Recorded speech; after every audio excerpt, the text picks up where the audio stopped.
estudante! Eu sou Ana Carla Moura, essa é mais uma videoaula da disciplina Recrutamento e Seleção. Acho que disciplina interessante, né, gente? Está aí no nosso dia a dia, na nossa prática de RH, muito fortemente.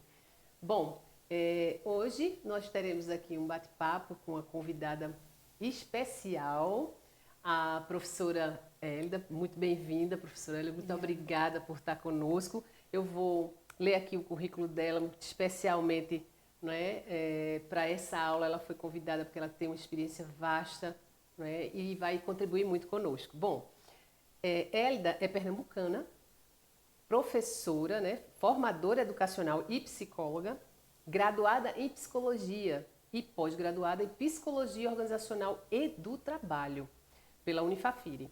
Ela é especialista organizacional parceiro, realiza ações de desenvolvimento organizacional humano e organizacional, DHO, conhecido como DHO, e hoje ela vai falar um pouco sobre isso para a gente aqui, junto aos RHs de empresas nacionais e internacionais do setor privado. Atua como professora, eu adiantei, que ela é professora, aqui no programa de formação profissional e ensino à distância da Secretaria de Educação do Governo do Estado de Pernambuco, essa escola a qual vocês fazem parte, que nosso curso faz parte, ela é uma das professoras, e como professora convidada em instituições de ensino superior, privadas e públicas. Experiente, muito experiente, viu? Na área de gestão de pessoas e seus subsistemas, tudo que a gente precisa para conversar hoje, viu? Subsistema especial, recrutamento e seleção. Bem como a área de RH e DHO e seus subsistemas que ela vai trazer para a gente hoje. Muito bem-vinda. Bem-vinda, obrigada, professora Ana. Que bom, tá conosco. Não vou deixar ela falar muito agora não, vou fazer uma introdução e depois eu vou passar a palavra para ela, tá? Vamos lá, então hoje, minha gente, a gente vai conversar aqui sobre os aspectos humanos, a importância da humanização nos processos seletivos. A gente tem visto que essa é uma demanda para a gente, isso é uma demanda para profissionais de recursos humanos, uma demanda que está aí diariamente na nossa pauta. E a nossa pauta é extensa, mas a humanização não deve estar presente apenas nos processos de recrutamento e seleção. Para hoje, sim. Para hoje a gente vai falar especialmente sobre esse processo, mas os outros subsistemas também. Então vamos lá, eu trouxe uma reflexão inicial, sabe? É uma frase que eu acho que toca muito para a gente e eu quero começar essa videoaula hoje refletindo. Então, é aquela frase que vai tomar conta da gente, do coração e da mente, Mente e coração, Aliás, mente e coração, para a gente cuidar das pessoas nesses processos. Então, o que é que Jung diz a respeito da relação humana? Ele diz o seguinte: conheça todas as teorias, domine todas as técnicas. No nosso caso aqui seriam as técnicas de seleção, mas ao tocar uma alma humana, seja apenas outra alma humana. É bem intenso mesmo, sabe? Esses processos relacionados aos recursos humanos, seja ele de recrutamento e seleção, captação, e tudo que envolve as pessoas, seja apenas essa alma humana ao tocar outra alma humana. Inspira, né? Vamos lá, inspira muito, né? Que bom. E não podia ser diferente para hoje. Então, gente, essa unidade que fecha a disciplina, ela também não podia ser diferente, A gente falou sobre humanização desde a primeira unidade, mas a gente vai fechar com essa, tá? A gente tem nessa unidade a discussão e a importância sobre as práticas em gestão de pessoas que a gente pode encontrar como referência, por exemplo, as melhores para trabalhar, do GPTW. Pode se inspirar, a gente pode se inspirar em boas práticas de outras organizações, que é conhecida também como benchmark. Tá? Mas para atuar, a gente tem que estar sempre pensando aí, nesse nível das melhores práticas como referência. Tá? Em recrutamento e seleção, o mesmo, claro. Outro ponto que a gente traz nessa unidade também é o gerenciamento dos processos de recrutamento e seleção. Por que o gerenciamento? Porque é uma tarefa, é uma atividade operacional, sim, mas ela é muito estratégica e precisa ser gerenciada do início ao fim, planejada.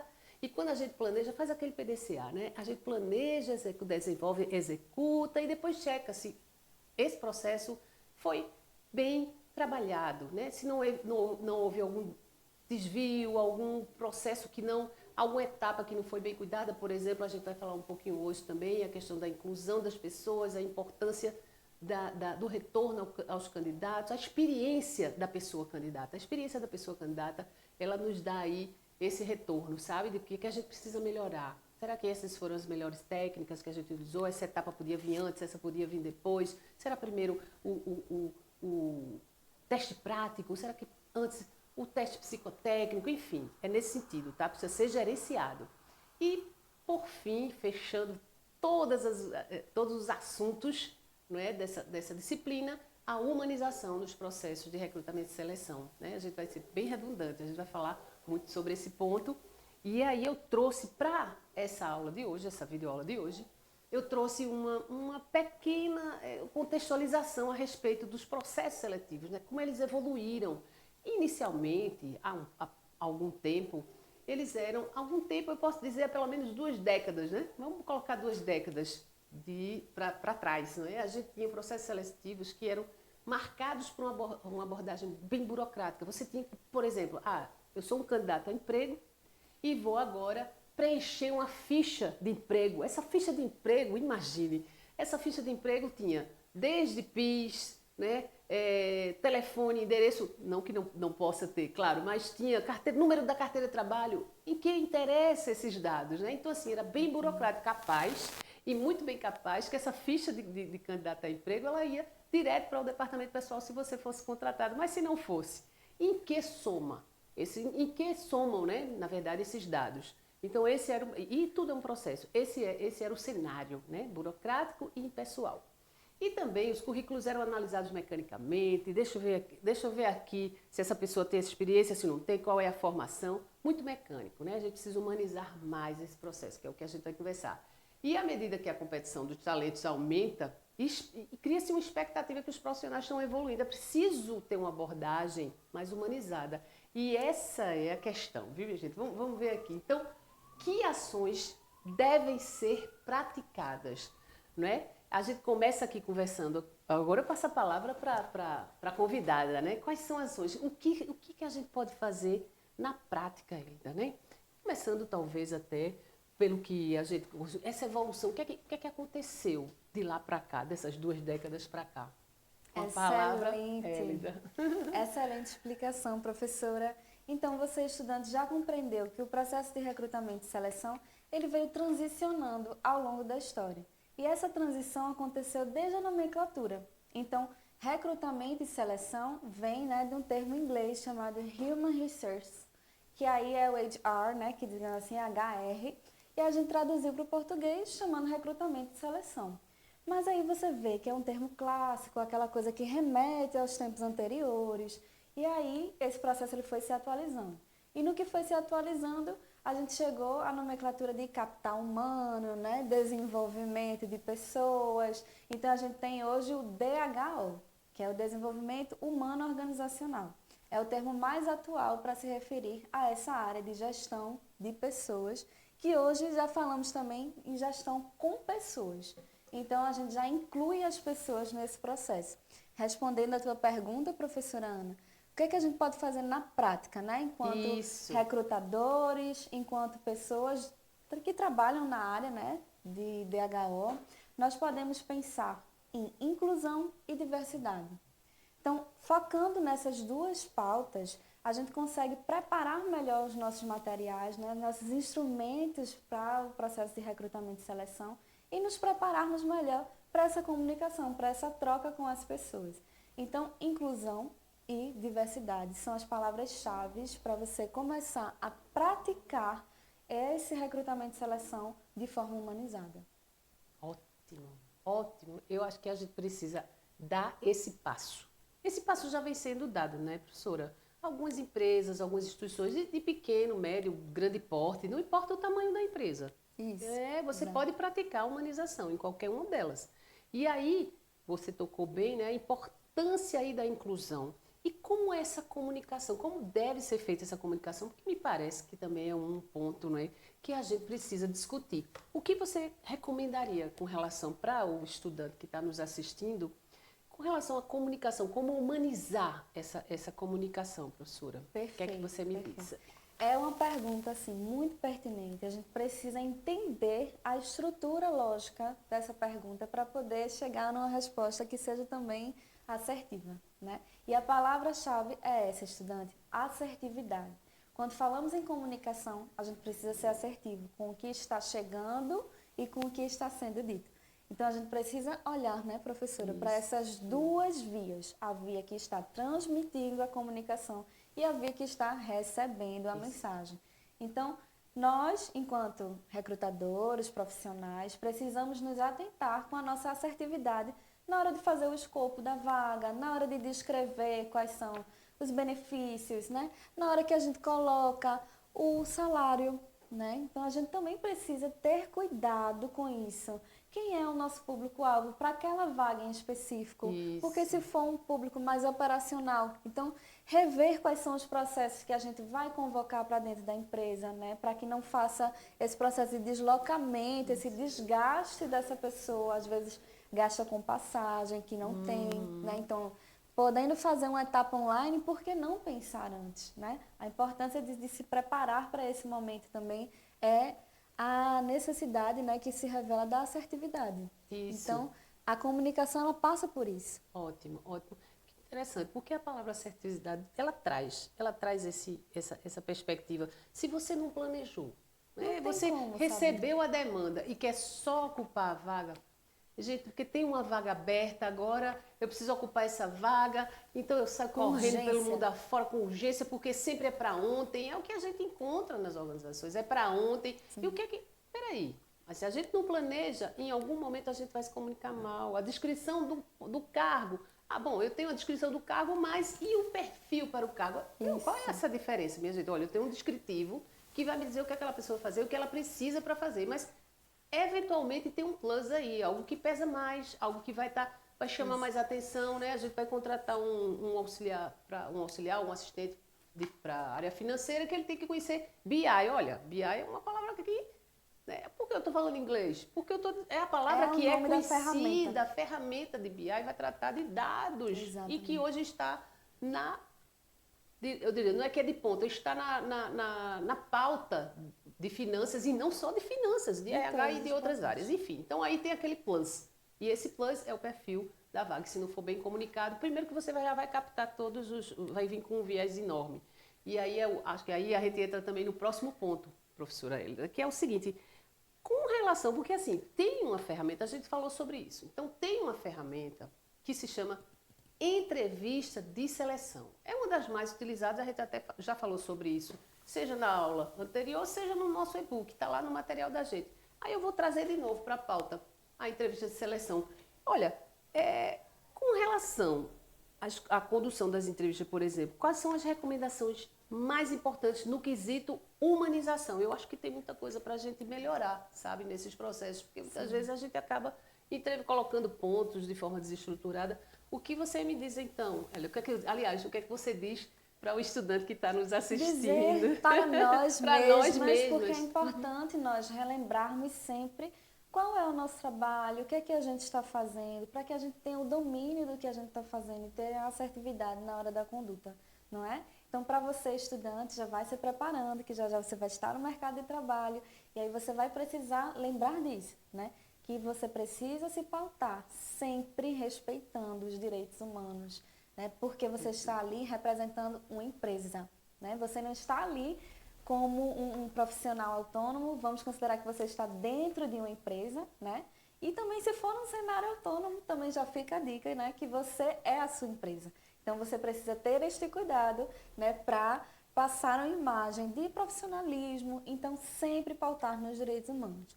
A pergunta da professora foi essa: como é que a gente pode humanizar, né, a nossa prática? O que é que a gente pode fazer no momento da entrevista, né, no processo seletivo?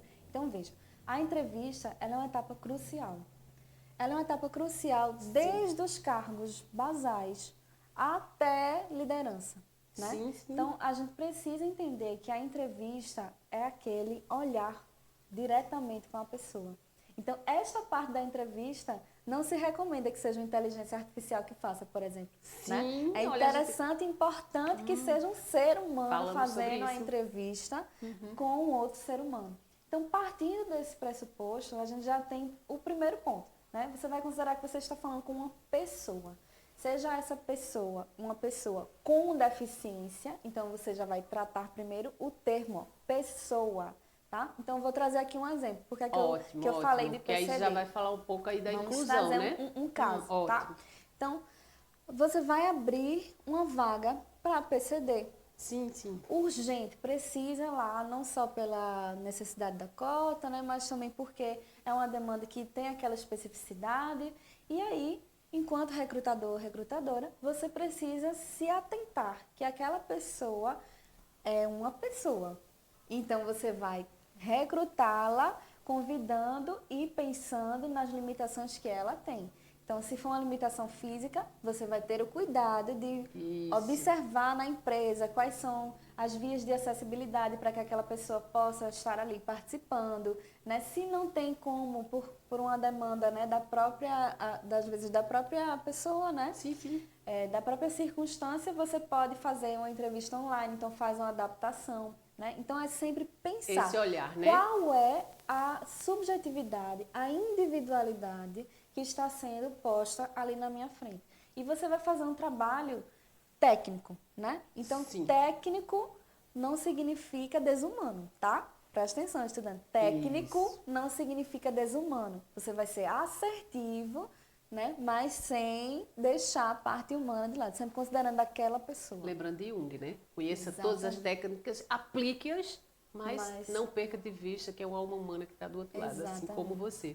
Ótimo, ótima, você é muito bom. Inclusive, me lembra uma questão, por exemplo, mesmo sendo uma pessoa, um PCD, ou outra pessoa, qualquer pessoa.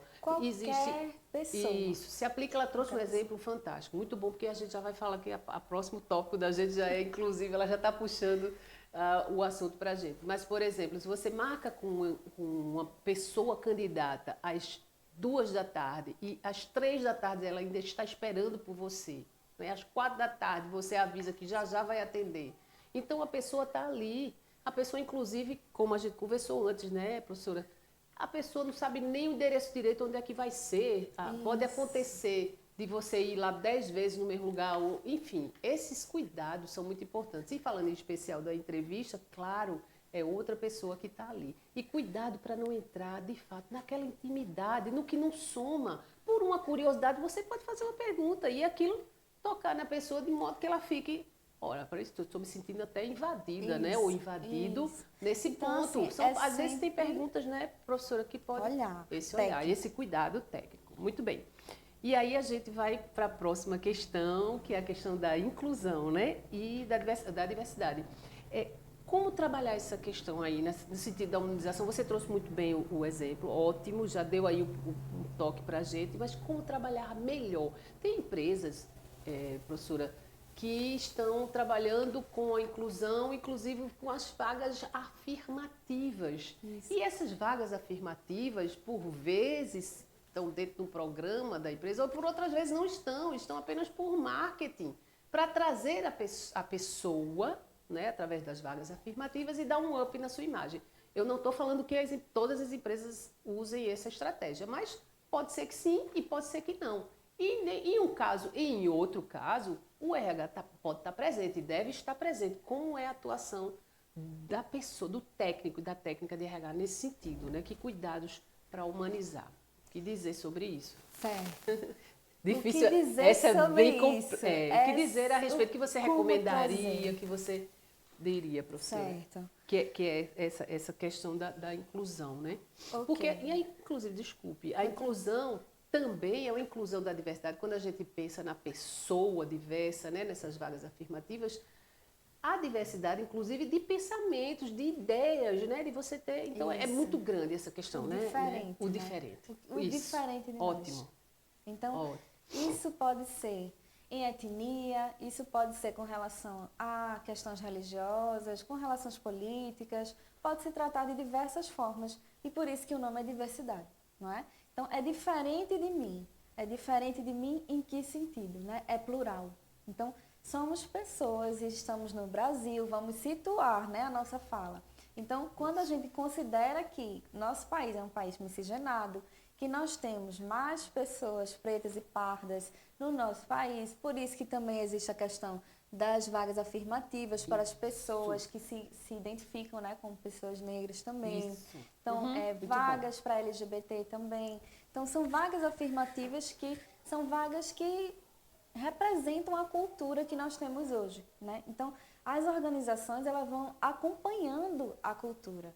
Elas vão observando o mercado, né? O mercado, ele vai captando as necessidades e hoje não pode mais se falar em longevidade no mercado de trabalho sem pensar na diversidade. Por quê? Os stakeholders, que são os acionistas, vão cobrar isso da empresa. A sociedade, né? Fortemente. A sociedade, às vezes, o próprio comprador, né? Daquele produto, daquele serviço, ele quer ver que esta empresa, ela tem uma parcela de cuidado, né? De acolhimento com as pessoas. Então, hoje o processo de humanização se dá também com esse olhar especificamente para a diversidade. E como fazer isso na prática? Tomando uma postura acolhedora, né? Desde o momento da ligação ou do e-mail, né? De você ter esse cuidado na sua fala, né? Como é que vai tratar aquela pessoa, como é que a pessoa chega, então como é que você faz essa recepção para a entrevista, né? Ter o cuidado também humano de não convocar diversas vezes, se não for desnecessário, se não deixar esperando, se, né, não for desnecessário, então marcou aquela hora, esteja presente aquela hora, né? Isso é humano. E a gente fala disso, mas na prática, às vezes, cometemos esses erros, ouvimos, né? Lá em Nárnia que acontece, tá? Aqui não. Aqui não, aqui não. Lá em Nárnia, a gente vê alguns recrutadores fazem isso, né? Exatamente. Então, olha que interessante, né? Nós precisamos aprender tanta coisa. O técnico e a técnica tem que aprender sempre. Na verdade, não é só tanta coisa, mas aprender sempre. E às vezes o básico dá conta, né? Não é? Viu, estudante? O básico, às vezes aquele ditado popular que diz assim, feijão com arroz, dá conta. Isso. Né? Faça o básico. Vamos pegar o gancho agora e eu vou pedir para você fazer aquele recado final. Olha, você já está dando vários recados, mas fechar agora. Como é que esse técnico, né, deve atuar? Qual o seu recado para esse técnico, no sentido, esse técnico e essa técnica, né, se colocar nesse sentido da humanização no processo de recrutamento e seleção? Tá. Só para a gente ir fechando agora. Tem uma frase, estudante, que pode lhe ajudar a você compreender todo o tema dessa videoaula, tá? Que é assim, nada para eles sem eles. Então, não pense em implantar nada para os colaboradores sem consultar os colaboradores, né? Não pense em fazer uma ação de endomarketing sem você falar ali nos bastidores ou consultar, saber, né, se aquele benefício, por exemplo, vai ser legal, se eles vão aderir, porque às vezes a tolerância, a adesão a um benefício, a uma ação, ela se torna baixa porque o DHO, né, o RH, não conversou com os colaboradores. Então, nada para eles sem eles, ok? Então é isso, inclua as pessoas no processo. Olha que bom, nada para eles sem eles, adorei, viu? Professora, quero agradecer em nome da coordenação do curso, dos colegas, né, a sua contribuição, né? O fato de você estar com a gente nos trouxe aqui muita riqueza. Ela deu o recado final, mas ela deu outros recados tão importantes quanto esse, né? Então, assim, o que é que a gente precisa, minha gente? Estudar, né, se aprimorar, fazendo o básico ou buscando algum plus a mais, mas de fato com esses cuidados que a gente conversou a respeito. Então, com essa videoaula, a gente encerra a disciplina maravilhosa sobre recrutar e selecionar pessoas, agregar pessoas, trazer pessoas para as organizações com o seu capital, não é verdade? Obrigada. Muito obrigada. Né? Obrigada. Bons estudos. Ótimo, bons estudos para vocês. Tá? Obrigada, até a próxima. Tchau, tchau. Tchau, tchau.